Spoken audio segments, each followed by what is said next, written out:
Михаил, спасибо, что нашли время. На самом деле нам давно интересно было сделать с вами большое интервью и поговорить про разные вещи, но прежде всего про философию Каспи, потому что некоторое время назад, на самом деле, там может быть, не 10 лет назад, когда вы только в Каспи пришли, но некоторое время назад Каспи стал сам говорить о себе, и потом стало понятно там, его клиентам, что Каспи действительно становится больше, чем банком. Вот мой первый вопрос, он про это, про то, почему вы вообще выбрали эту стратегию, как вы ее выбирали, что вам помогло прийти к выводу о том, что просто банком быть Каспи уже недостаточно. Ну, там выбор не в стратегии, а выбор, построение, вокруг чего строится бизнес, да? То есть некоторые компании там выбирают построить бизнес вокруг там каналов своих или магазинов, там кто-то строит бизнес вокруг продуктов, кто-то строит бизнес там вокруг клиента и понимания его пользовательского опыта.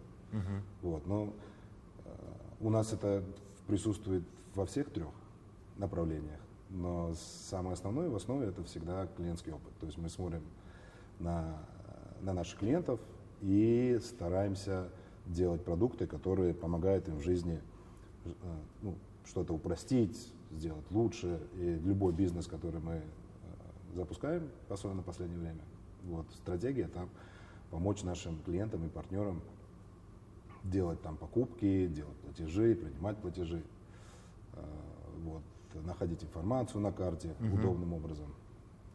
То есть границы с точки зрения идей, которые на такой платформе или на такой идеологии можно делать, безгранично. Соответственно, мы каждый раз, делая что-то сегодня, у нас есть еще пара идей, которые мы хотели бы запустить, да, и совершенно никаких границ не ощущаем с точки зрения, что бы можно было сделать. То есть самое главное это в первую очередь правильный приоритет и что нужно нашим партнерам, клиентам там, в нашей экосистеме, что будет сегодня и сейчас даст наибольшую там выгоду и будет востребовано. А как понимать, как вы понимаете клиента и насколько отличается клиент, скажем, вот там 5-10 лет назад, потому что клиент же тоже очень сильно поменялся в Казахстане за это время. Как вы приходите к этому пониманию? Часто на своем опыте, собственно. Некоторые идеи рождаются из-за того, что нас самих что-то не устраивает, там, не хочется там стоять в очередях, там, платить комиссии, или там идея магазина нашего на Каспи.kz точно так же родилась. То есть был просто пользовательский опыт покупки там компьютера, и оказалось так, что для того, чтобы купить этот один компьютер, там пришлось посетить там 4 магазина, там, и не было возможности сравнивать цены, не было возможности выбрать лучшую цену. То есть я там пришел в один магазин и выбрал уже себе компьютер, а мне сказали, завтра там иди и купи компьютер в другом нашем же магазине, потому что мы его только что открыли, а там типа в день открытия скидки будут там 10%. Я пришел на следующий день в этот магазин, а этого компьютера там не оказалось.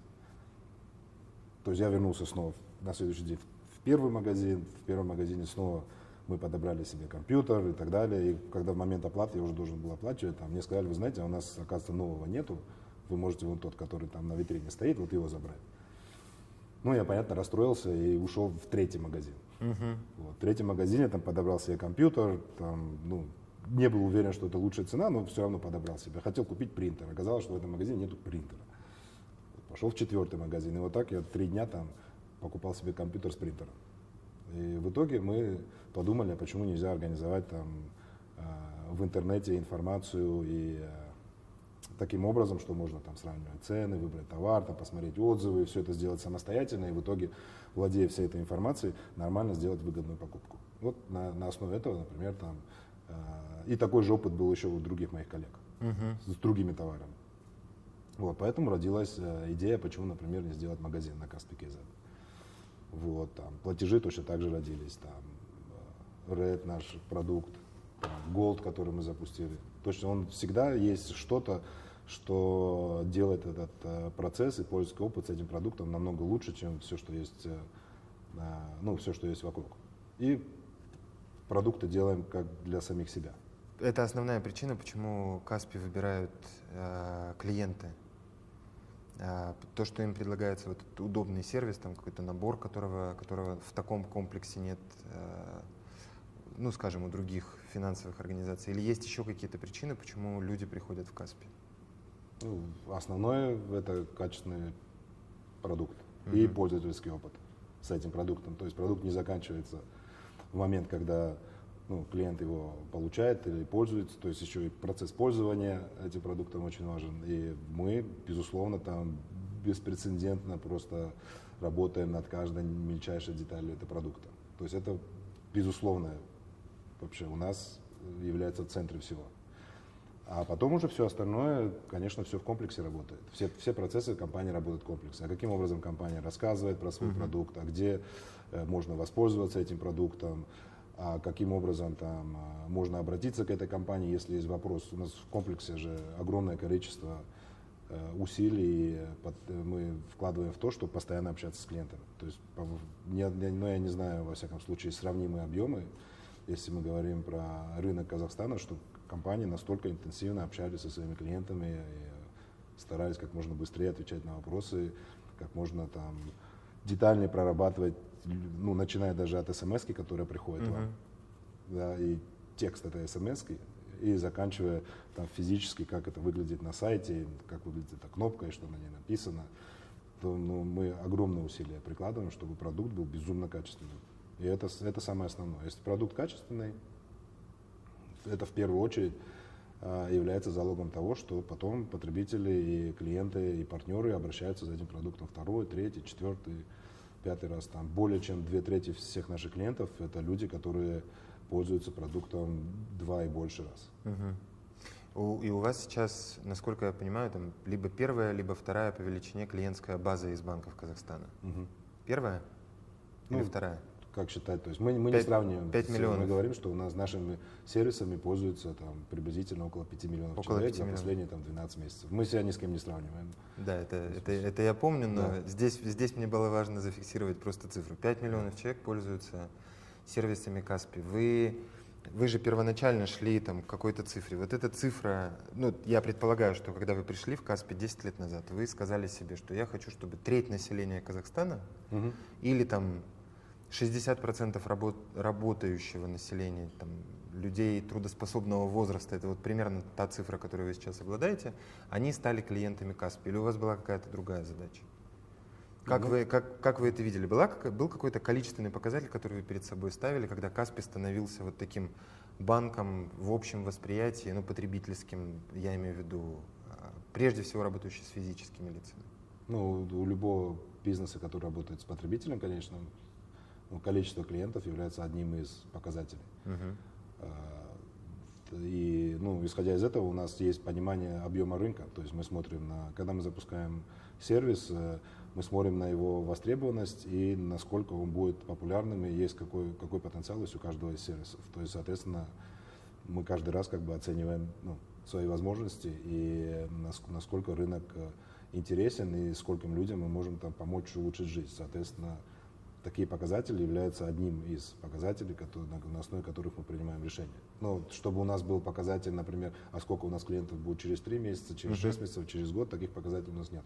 Вы когда-нибудь ожидали, что 5 миллионов человек будут пользоваться сервисами Каспи?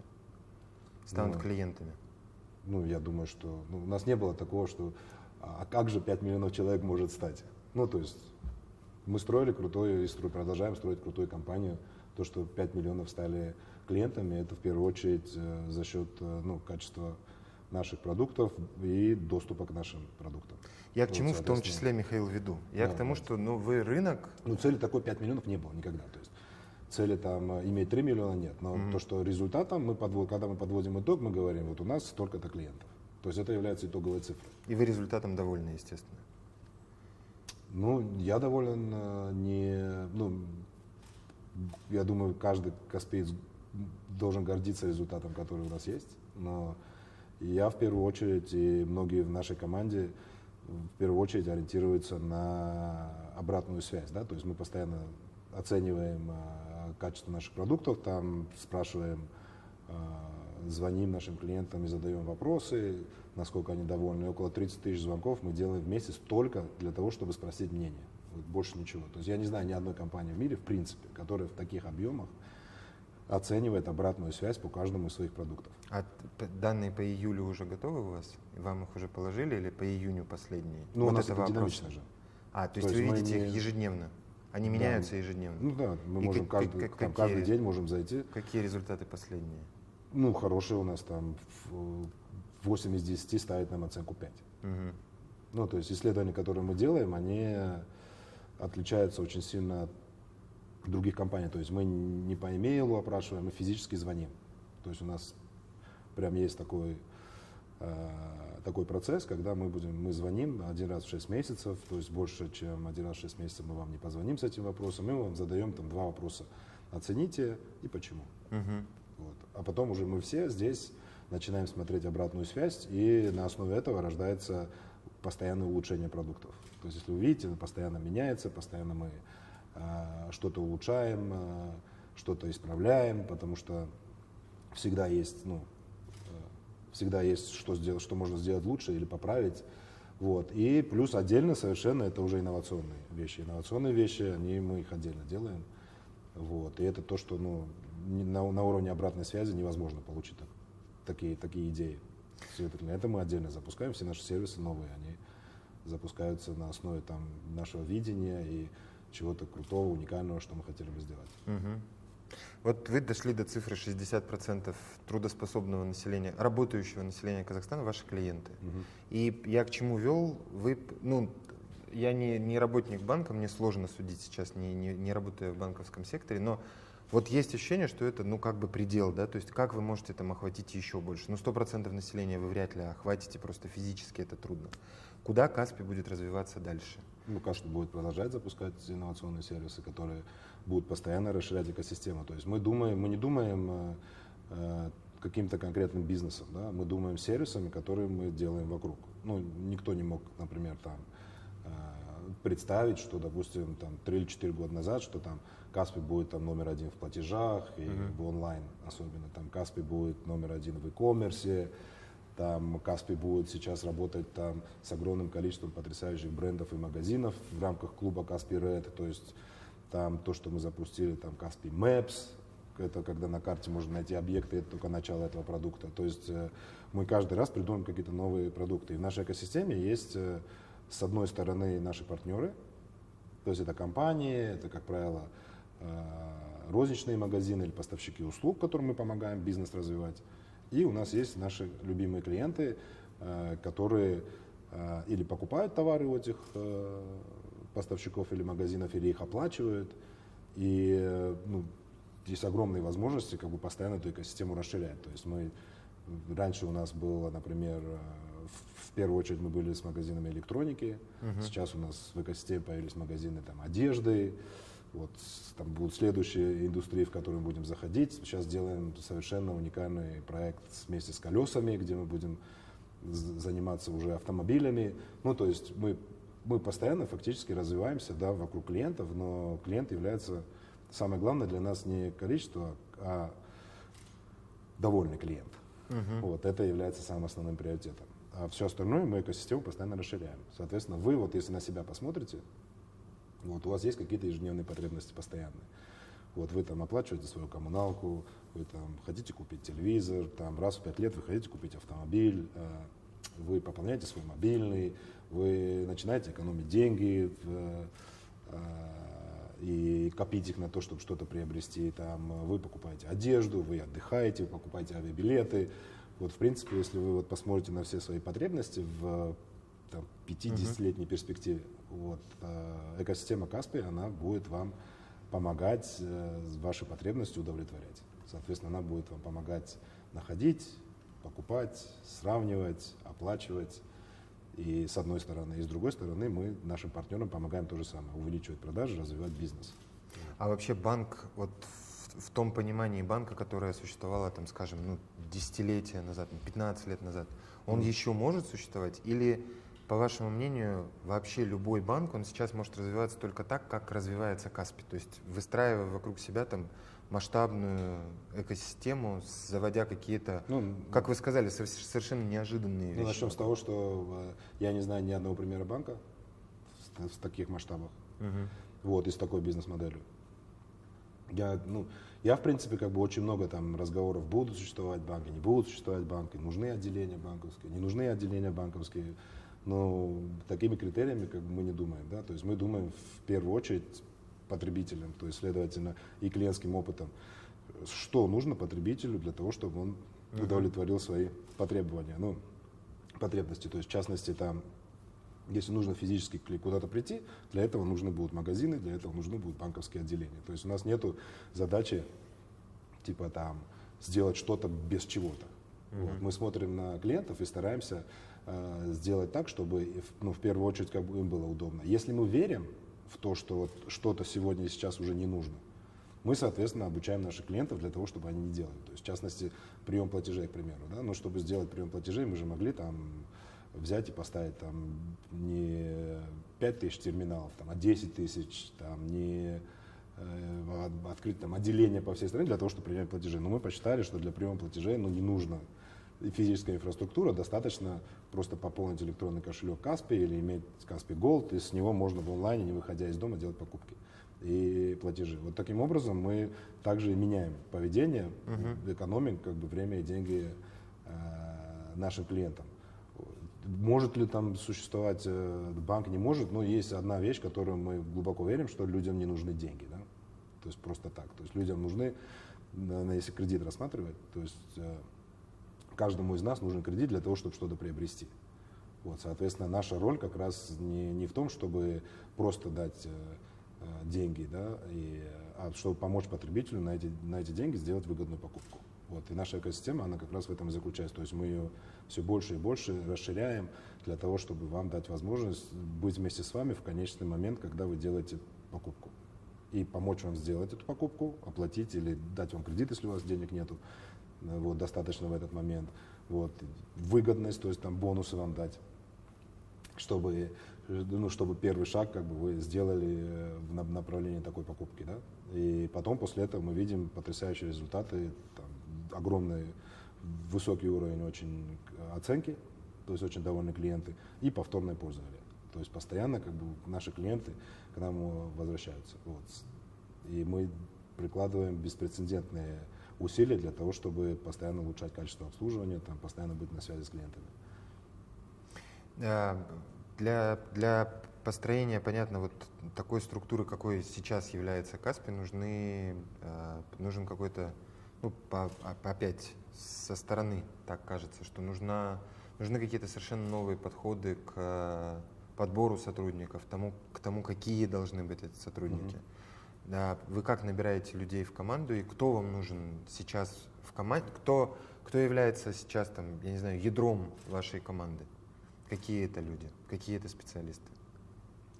У всех есть своя роль, да? Есть несколько, скажем так, принципов, на основе которых мы, всегда есть безусловные вещи, там, честность, порядочность, профессионализм, я вот такие вещи не рассматриваю. То есть без этого можно и вообще не стараться даже. А вот если мы говорим про то, что нас может отличать, например, от других компаний, в первую очередь это мы стараемся внутри на уровне напрямую ответственных иметь. То есть у нас намного больше приветствуется, когда у нас есть не по процессу там размазана ответственность людей, и в рамках этого процесса там люди садятся, анализируют, где этот процесс дал сбой, почему, и ответственного просто найти невозможно. В результате первый руководитель всегда ответственный. Да? И это у нас мы стараемся на каждый продукт, на каждый сервис, на каждый там канал работы с нашими клиентами иметь напрямую ответственных людей. И в результате общение идет с напрямую ответственными, и они полностью должны брать на себя всю ответственность за клиентский опыт, особенно в том продукте, сервисе и канале, за который они отвечают. То есть, если там какой-то сбой происходит, этот человек берет на себя ответственность, и он это решает. То есть, соответственно, это вот Вообще слово ответственность очень важно. Вот, поэтому мы в организации напрямую ответственных определяем, ну и люди. Мы стараемся, чтобы у нас люди работали, которые являются очень ответственными. А с точки зрения там еще людей, которые, ну, самые важными в компании все равно являются люди, которые общаются с клиентом в первую очередь. Ну, например, если мы там возьмем, допустим, наше отделение, да, вот, здесь у нас точно так же все делается не так, как у других. То есть, к примеру, ну, львиная доля мотивации и оценки отделения строится на качестве обслуживания, не на планах продаж. То есть, в принципе, у многих розничных компаний, там, и банков, и магазинов, там, всегда мотивация на то, чтобы, ну, чем больше продали, тем лучше. В нашем случае львиная доля на качестве обслуживания. То есть мы опросим клиентов, которые вы обслужили в течение этого месяца, и вы будете оценены, насколько хорошо клиенты оценили вас. Вот. И если оценили плохо, что будет происходить с этим сотрудником?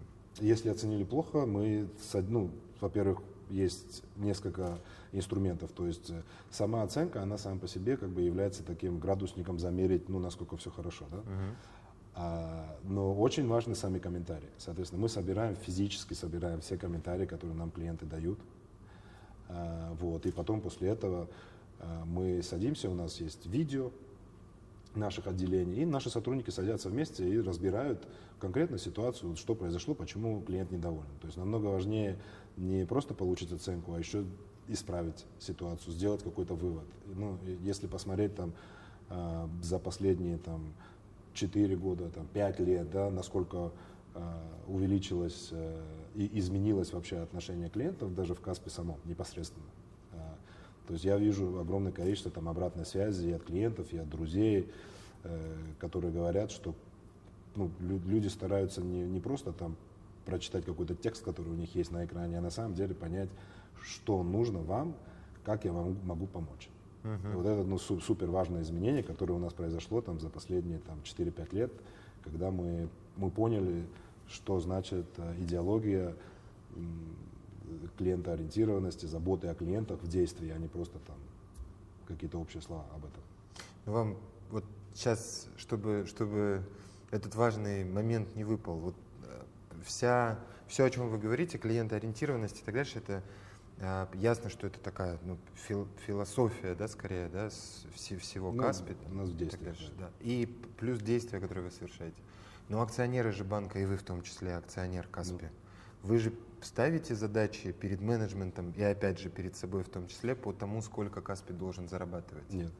Вы не ставите таких задач вообще? Ни у кого в Каспи нету ни одного показателя, ориентированного на чистую прибыль, например, или там на доход.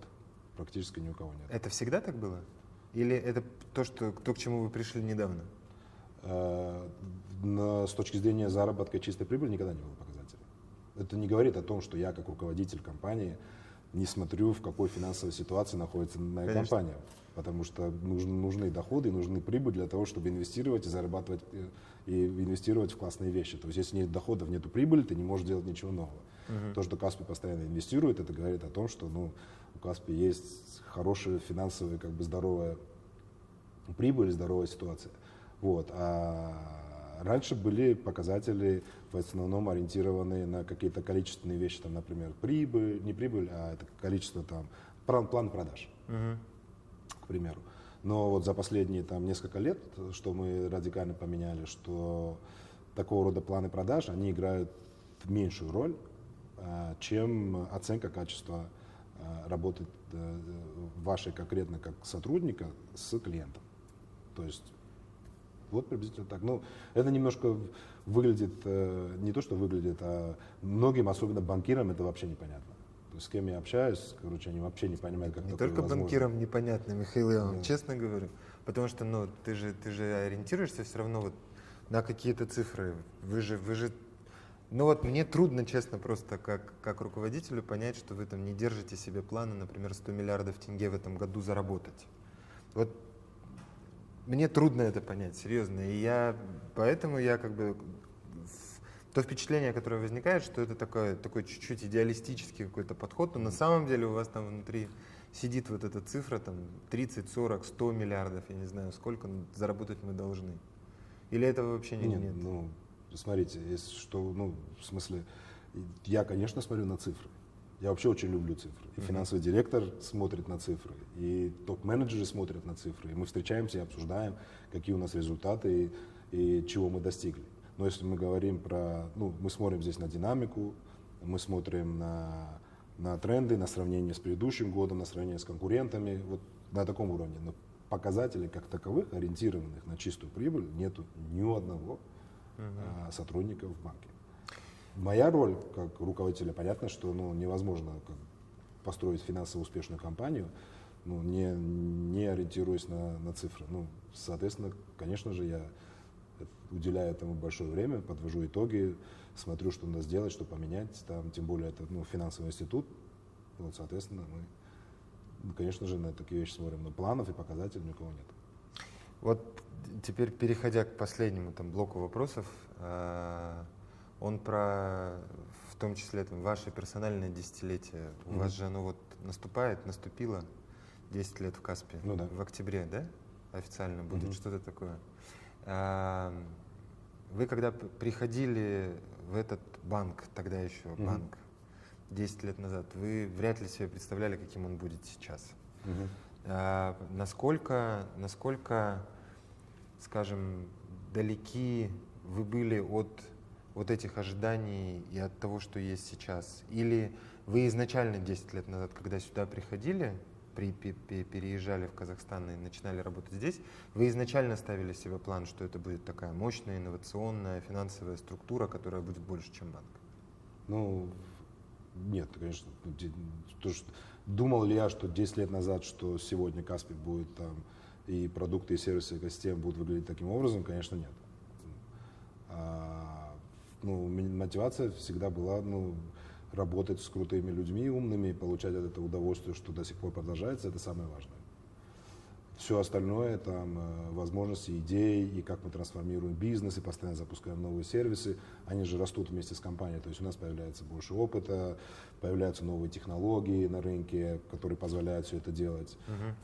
Предпочтения потребителей меняются, пользовательский опыт меняется, или мы сами меняем пользовательский опыт. То есть все это развитие, оно было фундаментально основано на том, что в компании работают реально крутые профессиональные люди, которые могут развиваться вместе с компанией, могут сами развиваться, могут становиться опытнее, умнее, сильнее, технологичнее и так далее. И из-за того, что люди так развиваются, соответственно, и компания тоже может себе такие вещи позволить.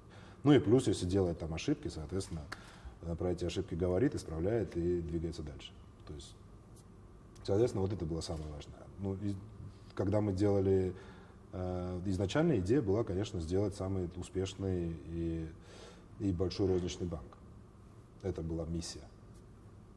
Сейчас у нас такая стратегическая цель, которую мы сформировали, это мы помогаем нашим клиентам, покупателям покупать и оплачивать свои покупки и платежи, а продавцам продавать и принимать покупки и деньги за эти покупки и платежи, и развивать их обоих. В этом заключается наша миссия, и здесь уже границ никаких нету. То есть мы уже давно вышли за пределы банка, хотя банк все равно продолжает оставаться реально самой важной инфраструктурой для того, чтобы все это можно было сделать. А у вас сейчас какой внутренний план? То есть вы, судя по всему, у вас есть мотивация работать дальше, в Каспе оставаться.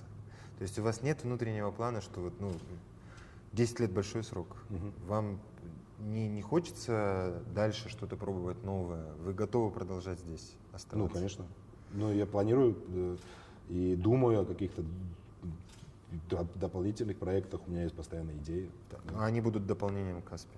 Некоторые будут дополнением к Каспи, некоторые будут за пределами Каспи. А паспорт у вас еще грузинский или уже казахский? Грузинский. А казахский паспорт вы планируете получить? Нет. То есть у вас, потому что мой следующий вопрос про самоидентификацию, да. То есть вы остаетесь гражданином Грузии и менять-то не планируете? Да, это моя родина, я там родился, конечно, как родину менять. Но я очень, как вам сказать, такой международный человек. То есть у меня отец военный, бывший, поэтому с этой точки зрения, я в принципе считаю себя, то есть я вообще считаю паспорт и визы таким непонятным барьером, который в нашем современном мире не должен существовать. То есть мы делаем столько нового, а до сих пор у нас там визы, до сих пор у нас паспорта, что является очень странным.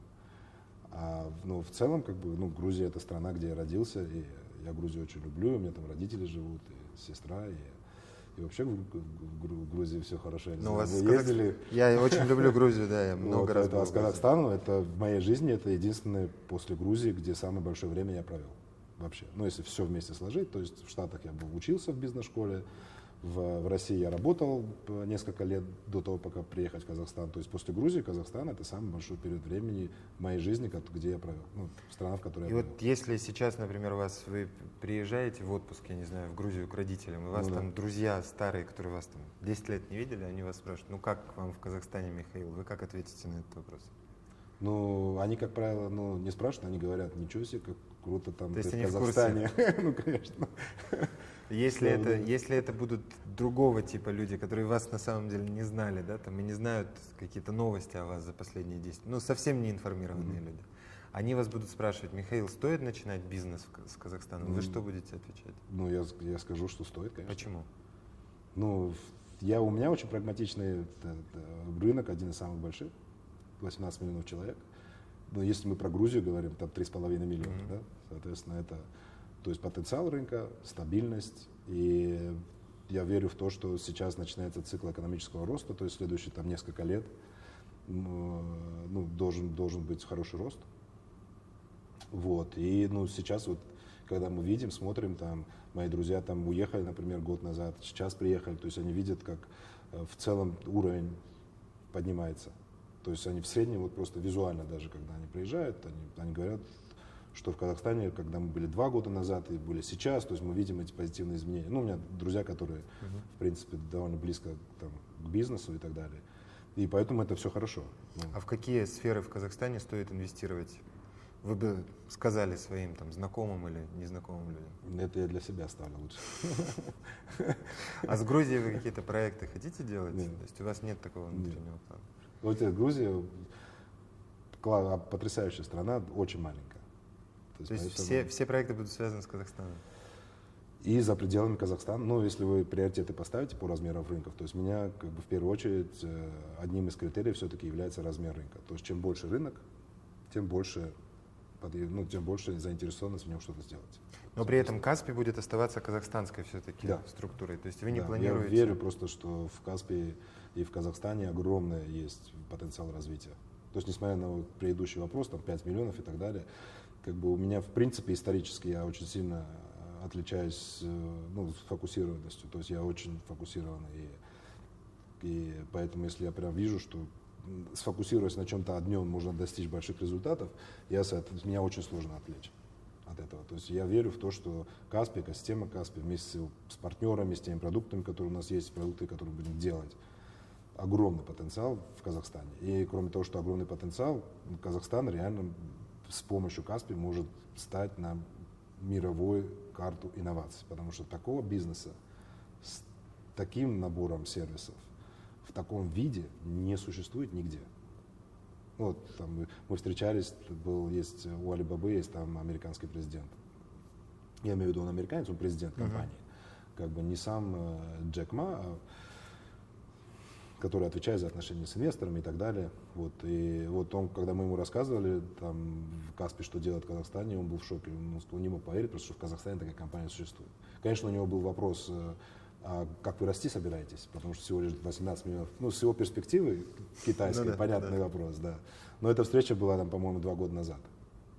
2 года назад, а мы после этого запустили еще несколько крутых сервисов. То есть в итоге мы, в принципе, растем за счет того, что мы постоянно расширяем возможности. То есть мы будем расширять возможности наших потребителей, мы будем расширять наших клиентов, возможности наших партнеров и будем расти за счет этого.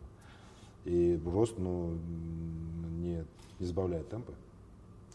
Поэтому это хорошо. У меня тогда, на самом деле, прям где-то минуту назад вы поставили точку в интервью, но поскольку мы все-таки этой видеозаписью владеем, мы потом, если что, все отрежем. Но у меня финальный вопрос про 3 вещи, которые за это десятилетие в Каспи 3 вещи, которыми вы абсолютно гордитесь. Выделите их, пожалуйста, которые вызывают, я не знаю, достижения. Это ваши персональные или всей структуры, или отдельных людей, может быть. Ну, вот за 10 лет это люди, партнеры, с которыми все это делается. То есть вот это самое большое достижение, я считаю. То есть это начиная с партнеров в бизнесе, это Вячеслав, это Беринг Восток, в котором я раньше работал, заканчивая команду в Каспе, люди, с которыми там я общаюсь, это самое большое достижение. Это в принципе, то, что является успехом Каспи в целом. Самое главное вот это. Я, конечно, могу там по мелочи что-то подобавлять, но я считаю, как бы это является залогом и самым большим моим достижением. И иногда самым большим разочарованием тоже. Почему? Потому что если разочаровываешься в людях, как близко к сердцу принимаешь то, что настолько классно быть с такими людьми в жизни, точно так же близко к сердцу воспринимаешь, когда они там подводят, там не берут на себя ответственность, там приходится с ними прощаться и так далее. Вот это также очень... То есть вы тяжело переносите расставание, уходы людей? Да, я доверяю, потому что очень люблю доверять. Спасибо, Михаил. Спасибо большое. Я вас с наступающим десятилетием поздравляю. Спасибо.